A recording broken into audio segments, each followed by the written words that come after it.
Student, आज हम लोग टेट, सुपर टेट और सी टेट के बारे में चर्चा करेंगे।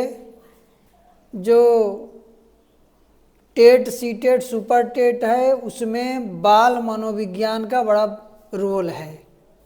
लगभग 30 से 35 क्वेश्चन बाल मनोविज्ञान से आते हैं और ये क्वेश्चन हमारे नंबर को बढ़ाने में बड़ा योगदान करते हैं। इसलिए हमें बाल मनोविज्ञान की समझ होनी चाहिए और बेहतर ढंग से कर सकें। तो हम लोग चलते हैं, क्या है बाल मनोविज्ञान। तो बाल मनोविज्ञान की सबसे पहले हम शुरुआत जो करेंगे वो शिक्षा से करेंगे कि शिक्षा है क्या। शिक्षा, देखिए शिक्षा है क्या।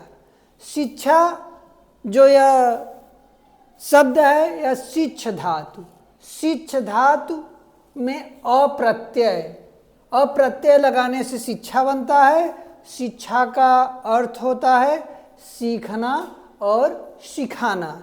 यानी शिक्षा में क्या होता है कि हम सीखते भी हैं और सिखाते भी हैं। तो शिक्षा एक सीखने और सिखाने की प्रक्रिया है। इसे इंग्लिश में क्या कहते हैं, अंग्रेजी भाषा में शिक्षा को एजुकेशन कहते हैं। एजुकेशन शब्द जो है वह लैटिन भाषा के एजुकेटम से निकला है। एजुकेशन किससे निकला है? लैटिन भाषा के एजुकेटम से निकला है। और एजुकेटम जो है यह दो ई और ड्यूको से बना है। ई और ड्यूको, ई यानी अंदर से, ड्यूको यानी बाहर लाना। अर्थात अंदर की जो शक्तियां हैं उन्हें बाहर निकाल देना ही एजुकेशन है। तो शिक्षा क्या हुई? बालक के आंतरिक शक्तियों का वाह्य प्रकाशन ही शिक्षा। अब यहाँ हम लोग देखते हैं अंतर्निहित शक्तियों को बाहर लाना, यानी बालक के अंदर जो शक्ति है, जो छिपी हुई है गुण, उन सबको बाहर निकाल देना ही शिक्षा है। अब यह क्या होती है? गर्भावस्था से लेकर जीवन पर्यंत चलने वाली, गर्भावस्था से लेकर जीवन पर्यंत चलने वाली यह प्रक्रिया है। तो शिक्षा क्या है? गर्भावस्था से लेकर जीवन पर्यंत चलने वाली सीखने की एक प्रक्रिया है। यानी जब बालक माँ के गर्भ में आता है तभी से वह सीखना शुरू कर देता है और यह वह सीखने की जो प्रक्रिया है उसकी अनवरत चलती रहती है, जीवन पर्यंत चलती रहती है। जब तक वह इस समाज में, इस पृथ्वी पे है, तब तक वह कुछ न कुछ निरंतर सीखता रहता है। इसके संदर्भ में कुछ विद्वानों की परिभाषाएं हैं, शिक्षाविदों की परिभाषाएं हैं। तो उसमें एक है स्वामी विवेकानंद की परिभाषा। स्वामी विवेकानंद से हम सभी परिचित हैं। एक महान शिक्षाविद, आध्यात्मिक पुरुष, जिन्होंने भारतीय आध्यात्म जगत को विश्व में फैलाया और भारतीय धर्म परंपरा को उन्होंने विश्व मानचित्र पर स्थापित किया। उन्होंने क्या कहा?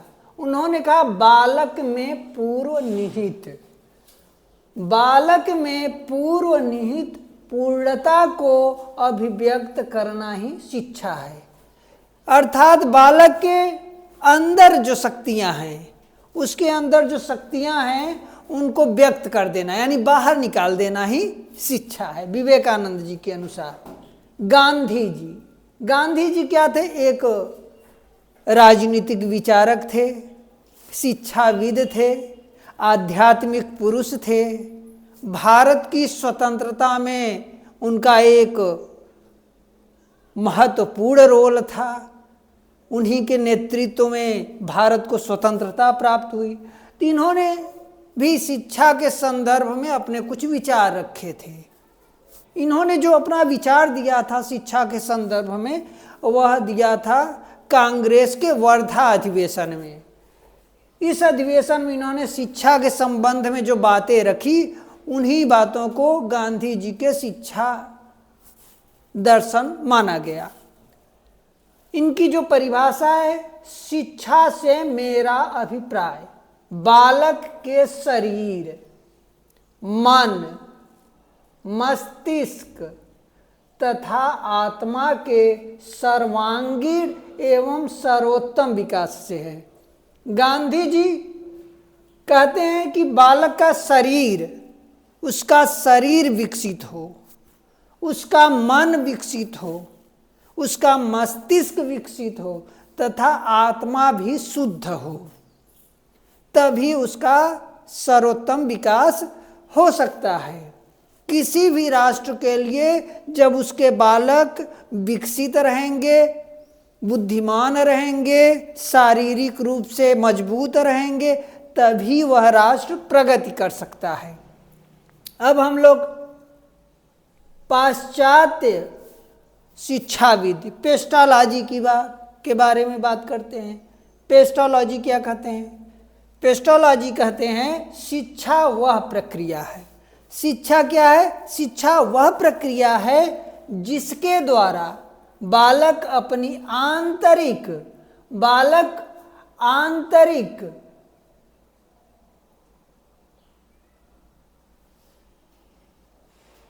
शक्तियों को बाह्य शक्तियों का रूप देता है।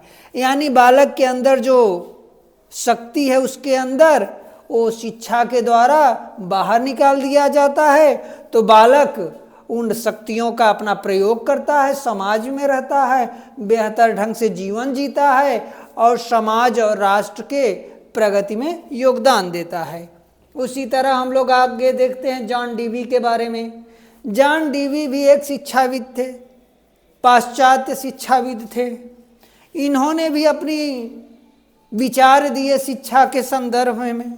इनकी एक परिभाषा जो है वह है, शिक्षा व्यक्ति की उन सभी क्षमताओं का विकास करती है जो उसे वातावरण को नियंत्रित करने तथा अपनी संभावनाओं को पूरा करने योग्य बनाती है। यानी शिक्षा के द्वारा बालक जो है वह समायोजन करना सीख लेता है। उसके अंदर जो क्षमताएं हैं उनका तो विकास होता ही है। वह एक परिस्थिति से दूसरी परिस्थिति में जब जाता है तो उसका बेहतर ढंग से उपयोग कर पाता है और भविष्य का निर्माण कर पाता है। इस प्रकार हम देखते हैं कि जॉन डीवी हों, पेस्टोलॉजी हों, गांधी जी हों, विवेकानंद जी हों, इन्होंने शिक्षा की एक व्यापक और वृहद परिभाषाएं दी और शिक्षा के संदर्भ में इन्होंने बहुत बेहतर कार्य किए थे।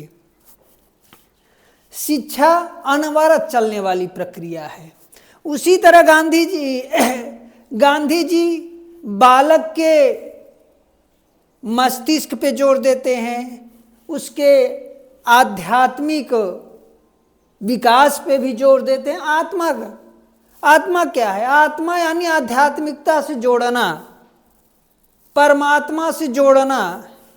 गांधी जी कहते हैं आत्मा का विकास जब होगा तभी वह परमात्मा से जुड़ पाएंगी, अन्यथा नहीं जुड़ पाएंगी। इसलिए यदि सर्वोत्तम बालक को बनाना है तो उसका आध्यात्मिक विकास भी होना चाहिए। तो आध्यात्मिक विकास तभी हो पाएगा जब उसके आत्मा का बेहतर विकास हो पाएगा। इसी तरह एक विवेकानंद जी ने एक स्टेटमेंट दिया था। विवेकानंद जी का स्टेटमेंट एक था,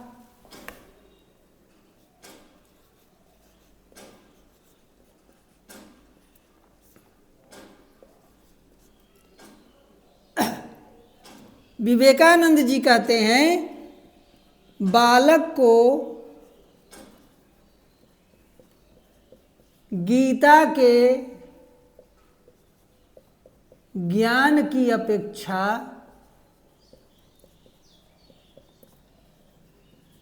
फुटबॉल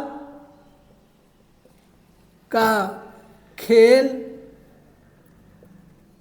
आवश्यक है।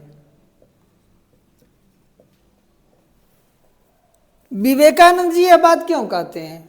यह जो परिभाषा या स्टेटमेंट है विवेकानंद जी का, ये टेट हो, सीटेट हो, सुपर टेट हो या अन्य कोई भी शिक्षा से संबंधित, शिक्षण से संबंधित या शिक्षक चयन भर्तियों से संबंधित सभी परीक्षाओं में लगभग ये आता है। गांधी जी ने आखिर फुटबॉल की बात क्यों की? जो बालक है वो गीता को समझेगा नहीं अभी, क्योंकि वो अभी छोटा है। तो बालक जब खेलेगा कूदेगा तो उसका शरीर मजबूत होगा। जब शरीर मजबूत होगा तो स्वस्थ होगा, मस्तिष्क भी मजबूत होगा। इसलिए फुटबॉल की बात किए, क्रिकेट की बात किए, तमाम उन खेल के द्वारा जिससे उसका शरीर विकसित हो सके, मस्तिष्क विकसित हो सके, उसकी बात उन्होंने की है। विवेकानंद जी जब ये विचार रख रहे थे उस समय भारत परतंत्र था, तो उन्होंने बालक के लिए फुटबॉल की बात की और युवावस्था होने पे गीता के द्वारा देश की स्वतंत्रता के लिए भी युवाओं को आना चाहिए, इसकी बात की। गीता क्या था? गीता भगवान कृष्ण द्वारा अर्जुन को दिया गया एक मोटिवेशनल स्पीच था। उन्होंने कैसे अर्जुन को तैयार किया धर्म स्थापना के लिए, युद्ध के लिए। तो इस प्रकार हम लोग गांधी जी, विवेकानंद जी, इन सभी लोगों की परिभाषाओं के द्वारा शिक्षा के संदर्भ में एक जो विचार रखते हैं। तो शिक्षा क्या है? शिक्षा एक मनुष्य को विकसित करने की प्रक्रिया है, बालक को संपूर्ण बनाने की प्रक्रिया है। शिक्षा के प्रकार क्या होते हैं? शिक्षा कितने प्रकार की होती है, यह भी प्रश्न उठता है। तो शिक्षा 3 प्रकार की होती है, अनौपचारिक, औपचारिक और गैर औपचारिक। अनौपचारिक शिक्षा क्या होती है? अनौपचारिक शिक्षा कहीं भी किसी समय भी प्राप्त की जा सकती है। उसके लिए न स्थान की जरूरत है, न समय की जरूरत है। हम जब जन्म लिए तभी से सीखने लगे। माँ से सीखे, पिता से सीखे, दादा दादी से सीखे, घर के सदस्यों से सीखे, समाज से सीखे, पड़ोस से सीखे, प्रकृति से सीखे। इस तरह हम निरंतर आजीवन यह शिक्षा ग्रहण करते रहते हैं और सीखते रहते हैं जीवन पर्यंत। औपचारिक शिक्षा क्या है? ऐसी शिक्षा जिसमें स्थान समय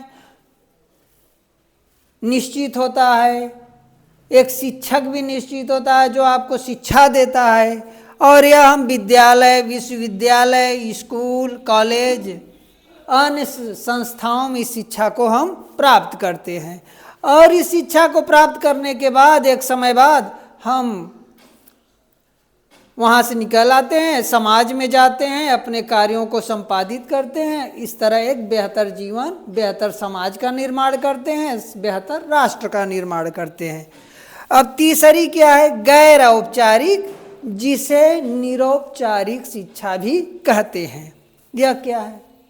संचार के द्वारा, रेडियो के द्वारा, टीवी के द्वारा, सोशल मीडिया के द्वारा जो हम शिक्षा प्राप्त करते हैं, जो ज्ञान प्राप्त करते हैं, उसे कहते हैं निरौपचारिक शिक्षा या गैर औपचारिक शिक्षा।